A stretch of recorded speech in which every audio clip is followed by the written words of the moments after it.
Well, if you're looking to vote here on campus, there's a few polling locations here nearby. There's this one right here over by the LBJ school, and another here at the Texas Union. But how many Texans actually come to the polls during an off-year election? Polling data shows not that many.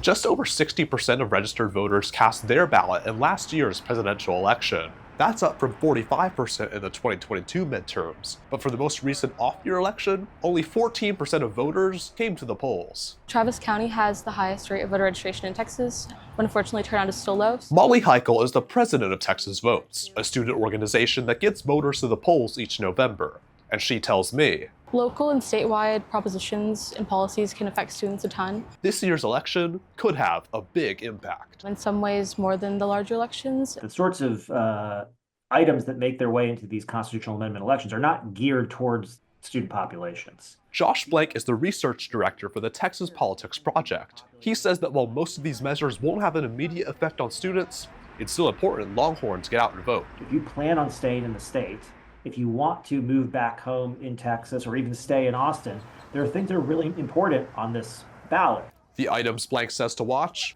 Prop 4 would allocate more funding towards the state's water infrastructure, something Blank says we currently lack. Prop 14 would create a dedicated research fund for state dementia research, while Prop 13 along with Austin's Prop U will both impact property taxes, something Blank says could change housing costs for students and Austinites across the board.